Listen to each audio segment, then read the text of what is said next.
Hey guys, and welcome to another Kicking Out with the Red Shadow. And much like the last one that I did, this is also kind of a recent viewing video.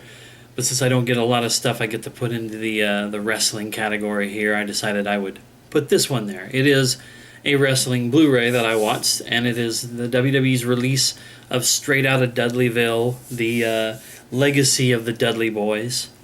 And I watched this last night. It was really, really good.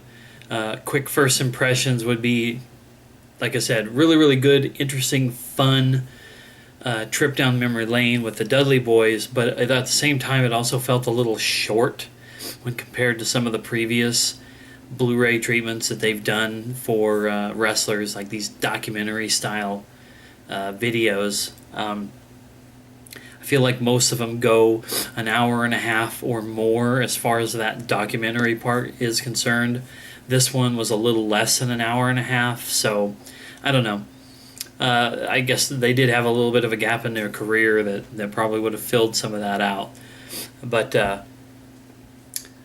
that was, I guess, probably the part about it that was lacking to me was, well, perhaps I should talk a little bit about the Dudleys themselves and where, like when I first started to know who they were and when I started to follow them.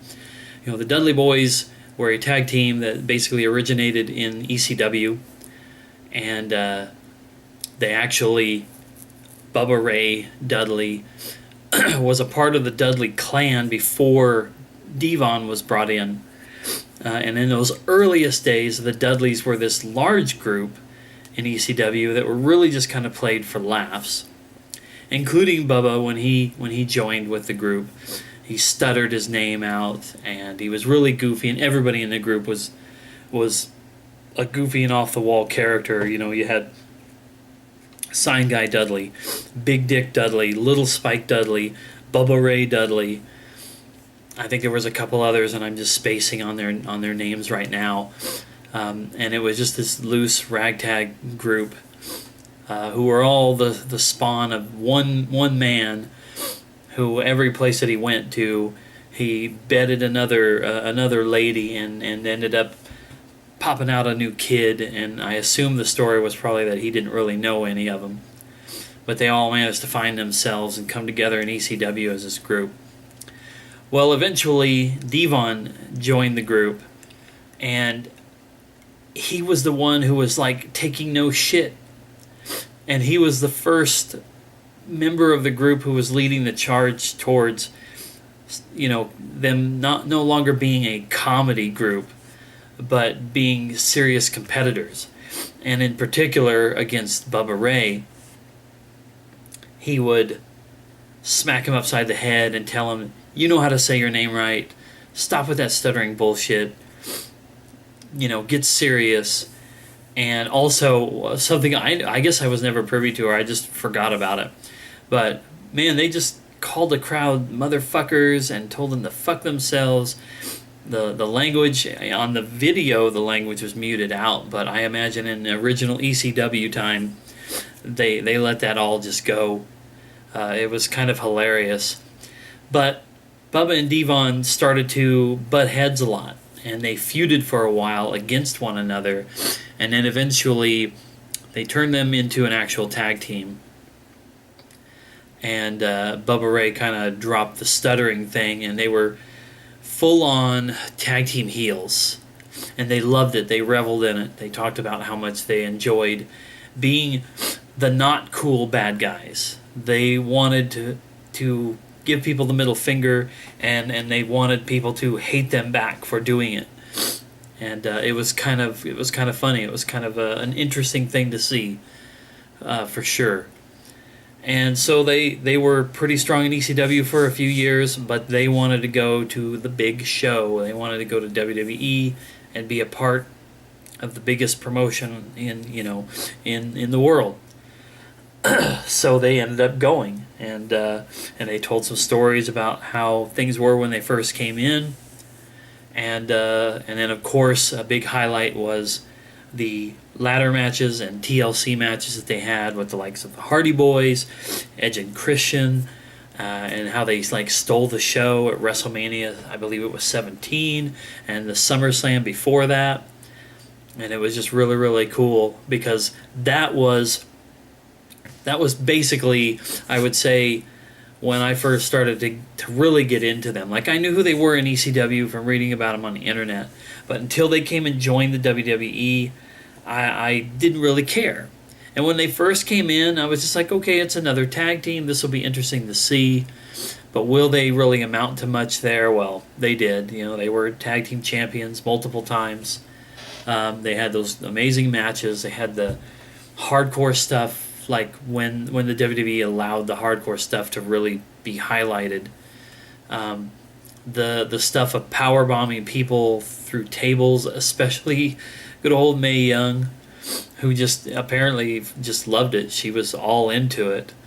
And it was really awesome. And then things tapered off when they got to be the mid-2000s, and they decided to leave the company because there really wasn't anything for them. And they ended up going to TNA as well as Japan. And I was stunned because in this video, they were allowed to say TNA. Bubba Ray said TNA multiple times. He even uttered a statement to basically to the extent of, there is other wrestling out there other than the WWE. It's not the only thing that exists. Even though I'm sure that even though I'm pretty sure that the WWE doesn't really think of them as a threat or whatever, it was kind of nice to see somebody say, hey, you guys aren't the only game in town. You do have some competition out there. They'll never look at them that way, and it seems like they're kind of dissipating right now, TNA. And is it any wonder that guys like Sting and the Dudley Boys have come to the WWE, and AJ Styles and Samoa Joe, and they've all come over to WWE. But of course, anyway, in the video they showed a little bit about the night that Dudley, Bubba Ray, and Devon together came back. Bubba Ray came back first. He was at the Royal Rumble in 2015, and then a couple months later, I think it was like in August, in Brooklyn, where both of these guys were either from or basically lived. They came back together on TV at the same time. And it was pretty awesome. And that was basically where this story cut off. And then, of course, like all these other Blu-rays and whatnot, it's loaded with hours of matches. I haven't gotten into those, but I know there's going to be some great ECW matches and some great WWE matches, and I can't wait to kind of go back and relive all that. Tons of Get the Tables and, Dudley Death Drops and all that. The Dudley Boys, I think they deserved this. By the time they left the WWE, the art of the WWE DVD and then later the Blu-ray had not really picked up steam. So they would have gotten a treatment like this if they'd stayed with the company at some point. But I'm glad that they came back, and now they get this, and I get it on my shelf with all my other favorite WWE DVDs and Blu-rays. So anyway, that's just my thought. I thought it was really, really awesome.